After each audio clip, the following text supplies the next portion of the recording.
હવે આપ સૌ જાણો જ છો કે અત્યારે આપણે યુડાસ પ્લસની ના અપડેશનની કામગીરી હાલ ચાલુ છે અને ઘણી શાળાઓમાંથી ઘણા પ્રશ્નો હોય છે અને ઘણી ક્વેરીઓ હોય છે. એના માટે આજે આ એક ફાઇનલ વિડીયો આપણે લઈને આવ્યા છીએ અને ફટાફટ આની અંદર જે પ્રશ્નો છે એ પ્રશ્નો વિશે આપણે સોલ્યુશન કરીશું અને એ મુદ્દા વિશે આપણે ચર્ચા કરીશું. સૌ પ્રથમ તો પોઈન્ટ ટુ પોઈન્ટ અમુક વસ્તુ છે. જે રીતે પ્રોફાઇલ અને ફેસિલિટી છે એ આપણે દર વર્ષે અપડેટ કરતા હોઈએ છીએ. એમાં જે શાળાની વિગતો હોય છે એ આપણે અપડેટ કરવાની હોય છે, બરાબર છે. એટલે એ વસ્તુ આપણે અત્યારે ચર્ચા કરતા નથી અને આ વિશે અગાઉ આપણે એક વિડીયોમાં ચર્ચા કરી લીધેલી છે. તો એ વિડીયો અગર આપણે જોયું ના હોય આપણે તો એનો આપણે ડિસ્ક્રિપ્શનમાં લિંક મૂકી દઈશું. પણ આપણે જે મેઇન મુદ્દાની ચર્ચા કરવાના છીએ એ મુદ્દા આપણે પકડીશું. શરૂઆત ક્યાંથી કરવાની છે? તો આપણે યુડાયસ પ્લસ પેજ આ રીતે લોગિન કરવાનું છે. લોગિન કર્યા પછી અહીંયા લોગિન ફોર ઓલ મોડ્યુલ એની ઉપર આપણે ક્લિક કરવાનું છે. લોગિન ફોર ઓલ મોડ્યુલ ઉપર ક્લિક કરશો ને એટલે આવી રીતે તમને એક ઇન્ટરફેસ દેખાશે કે આ રીતનું આખું જે છે કે ભાઈ પ્રોફાઇલ ફેસિલિટી, ટીચર મોડ્યુલ અને સ્ટુડન્ટ મોડ્યુલ. સૌ પ્રથમ આપણે સ્ટુડન્ટ મોડ્યુલનું લોગિન કરીને આપણે એકવાર ચેક કરી લઈએ કે શું કરવાનું છે. સ્ટુડન્ટ મોડ્યુલ લોગિન કર્યા પછી આપણે એક શાળા અહીંયા લોગિન કરી લઈએ છીએ. ઘણી શાળાઓમાંથી એવા પ્રશ્નો આવતા હોય છે કે ભાઈ અમારે અપડેટ શું કરવાનું 2022-23 કે 23-24. તો આપણે 23-24 ની અંદર જ બધું અપડેશન છે. તો એ આપણે અહીંયા 23-24 ઉપર કરીશું અને અહીંયા ડેશબોર્ડ ઉપર આ જે ડેશબોર્ડ દેખાય છે ને, માઉસ વર્ક નથી કરતો, આ જે ડેશબોર્ડ છે એ 2023-24 નું અપડેશન ડેશબોર્ડ ઉપર છે. પણ અહીંયા તમે કદાચ ઘણી શાળાઓમાંથી પ્રશ્ન છે કે અહીંયા લોગિન કરીએ છીએ, બાળકો વ્યૂ કરીએ છીએ તો અહીંયા કોઈ ઓપ્શન ખુલતું નથી, આગળ અપડેટ થવા દેતું નથી. અહીંયા તો આ શાળામાં અપડેટ કરેલું છે પણ પ્રોગ્રેસ અને એક્ટિવિટી જે છે એનું આપણે સૌ પ્રથમ પહેલું સ્ટેપ એ જ છે કે અહીંયાથી પ્રોગ્રેશન જે એક્ટિવિટી છે, બરાબર, આ એક્ટિવિટીને આપણે અપડેટ કરવાની છે. અહીંયા બધી શાળાએ પહેલા આ કામ કરવાનું છે, પ્રોગ્રેશન એક્ટિવિટી અપડેટ કરવાની છે. એવી રીતે અહીંયા ફાઇનલાઇઝનું ઓપ્શન ધોરણ વાઇઝ હશે. બધા જ ધોરણનું અહીંયા અપડેટ થઈ ગયા પછી અહીંયા બહારથી પણ ફાઇનલાઇઝ કરશો, અહીંયા ટિક કરી અને ફાઇનલાઇઝનું ઓપ્શન આવશે. ક્યાંથી?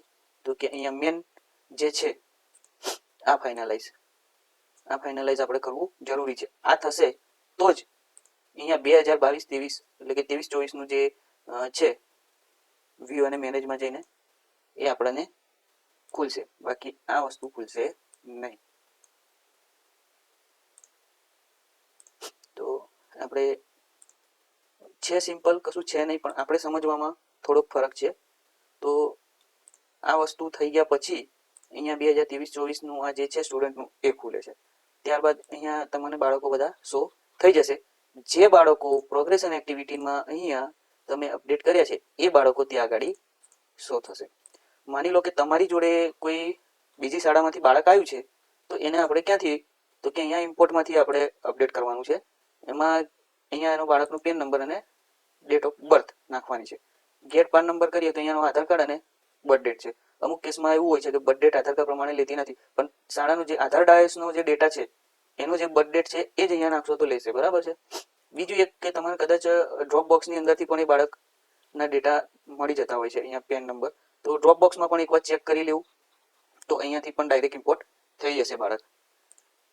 ત્યારબાદ બાળક આવી ગયા પછી પ્રોગ્રેશન એક્ટિવિટી અહીંયાથી ફાઇનલ સબમિશન તમારું થયા પછી અહીંયા ફાઇનલ સબમિશન થાય ત્યારબાદ જ અહીંયા સ્કૂલ ડેશબોર્ડ ખુલશે. આ થઈ ગયું ક્લિયર સ્ટુડન્ટનું. હવે આપણે મેન ટીચરનું જોઈએ છીએ. સ્ટુડન્ટની વસ્તુ આપણે સમજી લીધી છે, કેવી રીતે બાળક અપડેટ કરવું, કેવી રીતે ઇમ્પોર્ટ કરવું અહીંયાથી, કેવી રીતે ડ્રોપ બોક્સમાંથી પણ બાળક ઇમ્પોર્ટમાં કદાચ ના હોય તો ડ્રોપ બોક્સમાં પણ ચેક કરી લેવું બાળક, તો આપણને અહીંયા PEN number, permanent education number મળી જાય બાળકનો, બરાબર છે. આ એનો પરમાનન્ટ એજ્યુકેશન નંબર છે. આ જે નંબર દેખાય છે ને એ પરમાનન્ટ એજ્યુકેશન નંબર છે યુડાયસનો, અને આ જ નંબરથી તમે એ બાળકને ઇમ્પોર્ટ કરી શકો છો. ચાલો હવે આપણે પહોંચી જઈએ બીજી એક વસ્તુ કે ઘણી શાળાઓમાંથી એ પણ પ્રશ્ન છે કે હવે ટીચરનું અમારે અપડેટ કરવું છે તો કેવી રીતે કરવાનું. તો આપણે જે તમારું યુડાયસનું લોગિન છે, યુઝર નેમ અને પાસવર્ડ, એ સેમ જ જેવી રીતે અહીંયા સ્ટુડન્ટમાં લોગિન કર્યું એવી રીતે અહીંયા ટીચરમાં લોગિન કરવાનું છે. એવી રીતે અહીંયા ટીચરમાં લોગિન કર્યા પછી આપણે યુઝર નેમ પાસવર્ડ નાખી અને અહીંયા લોગિન કરી લેવાનું છે. લોગિન કર્યા પછી તમને એક આવું ઇન્ટરફેસ દેખાશે. આવું ઇન્ટરફેસ દેખાશે. અહીંયા આપણે ક્લિક કરવાનું છે. આ બટન ઉપર આપણે ક્લિક કરવાનું છે. Click here to open teacher DCF to fill the data. બરાબર.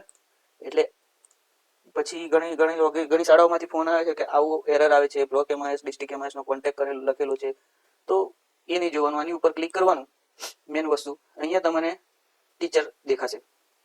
શું દેખાશે? અહીંયા ટોટલ 4 ટીચર છે અને ઇનકમ્પ્લીટમાં 0 છે. શું? ઇનકમ્પ્લીટમાં 0 છે. ટોટલ ટીચર 4 છે એ તમને અહીંયા બતાવશે. તો આપણે સિમ્પલ અહીંયા ટોટલ ટીચર 4 છે એની ઉપર ક્લિક કરવાનું છે. એ 4 ના આંકડા ઉપર ક્લિક કરશો એટલે અહીંયા તમને તમારા શિક્ષકો દેખાશે. ત્યારબાદ જો કોઈ શિક્ષક શાળામાંથી જતો રહ્યો છે, રિટાયર થઈ ગયા છે, બદલી કરીને ગયા છે, તો અહીંયા લેફ્ટ સ્કૂલનું ઓપ્શન છે. તમને લેફ્ટ સ્કૂલનું અહીંયા ઓપ્શન દેખાય છે, એની ઉપર ક્લિક કરવાનું. ત્યારબાદ એડ કરવા માટે, ટીચર એડ કરવા માટે જો આ યુડાયસમાં એ ટીચરની એન્ટ્રી હશે તો અહીંયા ઇમ્પોર્ટ ટીચર કરવાનું છે. ઇમ્પોર્ટ ટીચર ઉપરથી એનો નેશનલ કોડ અને ડેટ ઓફ બર્થ, અને નેશનલ કોડ ના હોય તો અહીંયા ગેટ નેશનલ કોડ કરશો એટલે અહીંયા એનો આધાર કાર્ડ નંબર અને ડેટ ઓફ બર્થ બંને વસ્તુ આવી જશે. તમે સર્ચ કરશો એટલે ડેટા આવી જશે. જો એનાથી પણ ના હોય એનાથી પણ તમને ના બતાવતું હોય તો અહીંયા ડ્રોપ બોક્સમાં એકવાર ચેક કરી લેવાનું. ડ્રોપ બોક્સમાંથી તમને અહીંયા કદાચ બતાવે. ત્યાં પણ ના હોય તો જો એન્ટ્રી જ નહીં હોય તો નહીં બતાવે. નહીં હોય તો એ ટીચરની અહીંયા નવી એન્ટ્રી આપણે કરવાની, ન્યૂ ટીચર. અને જેટલા પણ અત્યારે નવી જ્ઞાન સહાયકની ભરતી થઈ છે એ બધા જ્ઞાન સહાયકનું અહીંયાથી ટીચર એડ કરવા જ પડશે. જેટલા પણ શાળામાં જ્ઞાન સહાયકની નવી ભરતી થઈ છે એ અહીંયા એડ ન્યૂ ટીચરમાં આવશે. એટલે આપણે એની એન્ટ્રી કરવી કમ્પલસરી છે, ન્યૂ ટીચર જ્ઞાન સહાયકમાં. બરાબર. જો બદલી કરીને આવ્યા હોય તો ઇમ્પોર્ટ કરવાનું, અને જો આપણી શાળામાંથી બદલી કરીને બીજી શાળામાં ગયા હોય તો અહીંયાથી લેફ્ટ કરી દેવા. બરાબર છે. હવે આપણે આ વસ્તુ પછી આ તમને ખ્યાલ આવી ગયો. હવે બધા શિક્ષકો અપડેટ થાય ત્યારબાદ અપડેટ થઈ ગયા છે. હવે તમે ઘણી શાળાઓમાં એવા પ્રશ્ન અમે તો અપડેટ કરી દીધા છે, અહીંયા કમ્પ્લીટ નથી આવતું, કમ્પ્લીટ નથી આવતું. અપડેટ થઈ ગયા, અહીંયા બધા ગ્રીન થઈ ગયા છે. આ રીતે બધા જ ગ્રીન અહીંયા કમ્પ્લીટ આવી ગયા છે. તો ત્યારબાદ આપણે કરવાનું શું છે? છેલ્લે મેન જગ્યા ઉપર જતા રહ્યા. અહીંયા આ મેન વસ્તુ છે, click here to mark complete. જ્યાં સુધી અહીંયા click here to mark complete નહીં થાય ત્યાં સુધી તમારા ટીચર કમ્પ્લીટ અહીંયા સ્ટેટસ નહીં આવે. અહીંયા નો માર્ક કમ્પ્લીટેડ છે. તો આપણે અહીંયા ક્લિક કરી આ ટીચરો બધા 4 અપડેટ થઈ ગયા છે. એ રીતે બધા ટીચર અપડેટ થઈ જાય ત્યારબાદ click here to mark complete આ ઓપ્શન કરવું કમ્પલસરી છે. રિમાર્ક્સમાં તમે કંઈ પણ લખી શકો છો. All teacher is data fill completed, otherwise one teacher add, one teacher remove, કમસે કમ 20 કેરેક્ટર 20 શબ્દોની અંદર કંઈ પણ અહીંયા લખવાનું. ત્યારબાદ અહીંયા ટિક કરી અને અપડેટ સ્ટેટસ આપી દેવાનું. તો તમારું ટીચરનું ફાઇનલ થઈ ગયું ગણાય. બરાબર છે. એટલે આ વસ્તુ છે. એટલે આ બાબતે પણ ઘણા ફોનો આવતા હોય છે અને આ બાબતે પણ ઘણા ફોનો આવે છે. તો આ વિડીયોમાં સંપૂર્ણ તમને સમજાવી દીધું છે. અને ઘણા મિત્રો એવા હોય છે કે આ તો આવડે જ છે, બધું અપડેટ છે, આપણને બધી ખબર છે, બરાબર, તો એ લોકો નથી જોતા. પણ આપણે એક એક પોઈન્ટ આમાં કવર કર્યો છે. તો જેને જે જરૂરિયાત હોય એ જોઈ લેવાનું, તો આપણને ખ્યાલ આવી જાય કે ભાઈ એકચ્યુઅલીમાં શું છે. તો આના માટે શું આપણે કોઈ એ ના કરવું પડે. ચાલો હવે 2 વસ્તુ પૂરી થઈ. હવે મેન બીજી વસ્તુ એ છે પ્રોફાઇલ અને ફેસિલિટી. તો એ જ લોગિન જે યુઝર નેમ અને પાસવર્ડ છે એનાથી આપણે અહીંયા પ્રોફાઇલ અને ફેસિલિટીમાં લોગિન કરવાનું છે. તો આમાં પણ તમને ખ્યાલ જ હશે કે પ્રોફાઇલ અને ફેસિલિટીમાં આપણે શું ભરીએ છીએ દર વર્ષે. તો અહીંયા તમને પ્રોફાઇલ અને ફેસિલિટી લોગિન કરશો ને એટલે અહીંયા 3 ઓપ્શન બતાવશે. વસ્તુ આપણે ટીચરનું તો આપણે કરી દીધું, સ્ટુડન્ટનું પણ કરી દીધું. તો સીધું જતું રહેવાનું અહીંયા પ્રોફાઇલ અને ફેસિલિટી ઉપર. એની ઉપર ક્લિક કરતા પ્રોફાઇલ અને ફેસિલિટીનું પેજ ખુલી જશે. એટલે અહીંયાથી આપણે શરૂઆત કરવાની, અથવા તો અહીંયા ક્લિક કરીને શરૂઆત ના કરો તો અહીંયા પોઈન્ટ જે છે પોઈન્ટ પકડવાનો છે 1.12 1.23 એની ઉપર ક્લિક કરશો એટલે તમારું સેક્શન ખુલી જશે. એટલે અહીંયાથી શરૂઆત કરવાની. જો તમારે કોઈ ચેન્જીસ હોય, આચાર્ય ચેન્જીસ કરવાના હોય, principal login, email address, otherwise જે કંઈ ચેન્જ કરવાનું હોય અહીંયા ક્લિક હિયર ટુ ઉપર ક્લિક કરશો ને એટલે પેજ ખુલી જશે. ત્યાંથી તમે અપડેટ કરો. ના હોય, ક્લિયર હોય, અપડેટ્સ હોય ટીચર આચાર્ય બધું, તો પછી સીધું આપણે નેક્સ્ટ કરી દેવાનું. નેક્સ્ટ કરશો એટલે બીજું સેક્શન ખુલી જાય. એવી રીતે તમારે જે ભરવાનું છે ભરી અને ક્લિયર. તમારે યુડાયસનું જે પણ ડેટા છે એ આટલો જ છે, બીજું કાંઈ છે નહીં. એટલે આટલું હતું. બીજું કંઈ હોય તો તમે યુટ્યુબના કોમેન્ટના માધ્યમથી આપ જણાવી શકો છો. બરાબર છે. વિડીયો વધારે લાંબો ન કરતા.